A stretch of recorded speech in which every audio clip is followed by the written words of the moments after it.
That was quick. Clean glass, clean jigger, washed out, dried out. Do I feel any better? No, never mind. Still got that to come. So, whiskey number 8? Yeah, 8, I think. Right, so Oban, the fourth of the Classic Malts. This was founded in 1974, and this is right on the west coast of Scotland. Basically, if you look at a map and you've got Glasgow, I might put a map up, but I probably won't.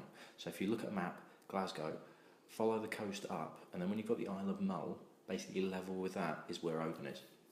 Now, they've called this a Western Highlands because in part of the Classic Malt range, they already technically had a Highlands, which was Dalwhinnie, which was nearly a Speyside. So they've called this Western Highlands. Basically, because it's on the coast, it's picking up a lot of the sea air sort of influences.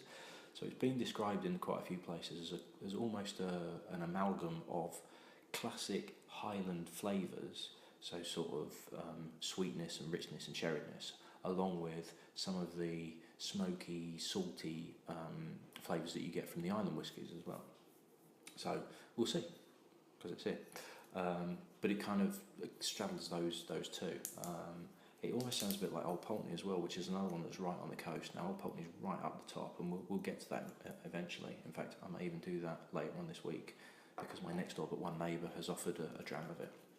So it will be interesting to see what that's like compared to this. So this, like I say, right on the coast. It's one of the smallest distilleries in Scotland, and it also has the smallest stills in distilling. Now that means that if it's quite a sort of short, small still, you tend to get a slightly richer spirit. Conversely, if it's a very tall still, like Glenmorangie for example, if you imagine what happens in the distilling process is they've got the mash at the bottom of the still, and you boil it, and all the alcohol evaporates and goes up to the top of the still. So that's why the still is this shape, and then it comes off at the end and goes across. If I can be asked, I'll put a picture of a still up, but again, I'm doing this on the iPad. I've got a new video editing software. I've no idea how I'm going to do it, but a still. So all the vapor, alcoholic vapor distills and rises up and then runs off the top. Now the further up that is, it's got to be lighter to get all the way up to the top to run off and then condense into the spirit. If you've got a shorter still or it's smaller, it's like a physically thicker vapor that will run off. So theoretically, this should be quite rich. According to the bump on the website, they actually condense it in worm tubs that are actually on the roof of the distillery, so it's picking up sea air.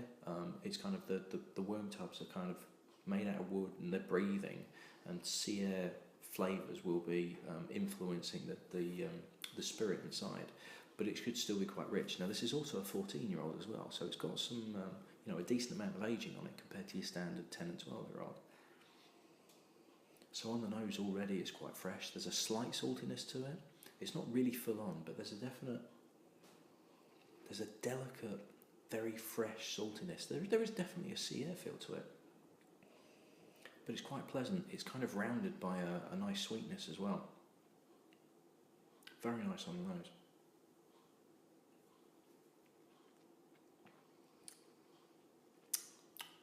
Yeah. Ooh. There's a really kind of, it's salt and pepper.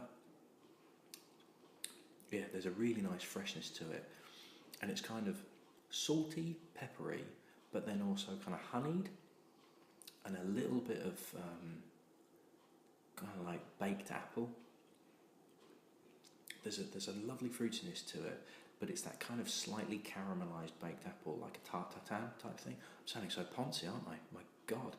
But yeah, it's there, but there's this kind of like salty overtones of kind of, there is this sea air that you pick up.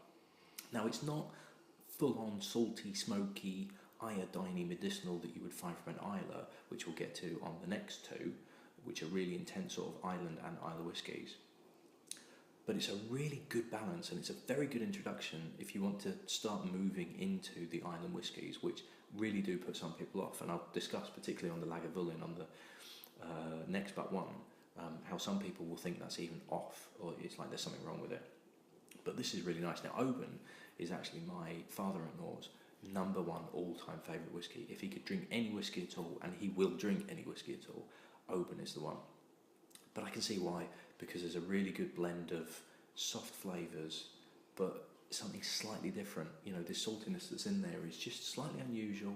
It's not like Cragganmore was very ordinary. You know, having just had Cragganmore, it was a bit, not bland, but it was just a bit kind of, it's whiskey, that's it. Whereas this has got something just slightly different to it, but it's not too overpowering, it's not too medicinal, it's not too full on, and it's just very, very easy drinking. It's extremely pleasant. Really, really impressed with it. Because the weird thing is, I've never really drunk that much Oban because I can never prise it out of my father-in-law's hands. So it's quite nice to be able to enjoy it myself. This is very, very nice. I can imagine at a slightly younger age, it's probably a bit too spiky. And a little bit older, 10 or 12-year-old, maybe 12 would be okay, but a 10-year-old would probably be too spiky and a little bit too harsh. And an 18 to 21-year-old would probably just lose that balance. They've got the age bang on. It's really very good. You're looking at about 40 quid for this. It is slightly on the more expensive side. Now, you've got that little bit of extra aging. I don't think I did the Cragganmore price, which is about 30 quid. So if you have watched the Cragganmore one, I'm going to send you some thoughts now. Are you watching the Cragganmore video? Come and watch this one. Right. Nice to see you from the Cragganmore video. It's about 30 to 35 quid. Now go back and watch the Cragganmore. Right, see you later. But the Oban one, it's about 35 to 40, maybe even 45, because the prices are sort of bumping up a little bit. But in all honesty, you've got an absolute cracker. If you can find this on a deal at 30 quid, it beats most 30 quid whiskies hands down. Really, really nice. That is making my cold feel a lot better. So, I am now going to crack this open, really going full on tonight. And hopefully I'll be able to edit these and get these up fairly quickly. So, next two, probably tomorrow night, unless I'm feeling absolutely terrible. Talisker and Lagavulin, and then that's the Classic Malts done and dusted. I'm just going to say quickly now, I have a address on the blog, which is @dramaday, all one word, .tumblr.com/list of whiskies. I'm still looking for donations of whiskey, donations of cash ideally to go towards the charity, which is the Children's Heart Foundation. But I really do need whiskies. I've not even done 10, but I'm getting worried about whether I'm going to get enough to keep me going.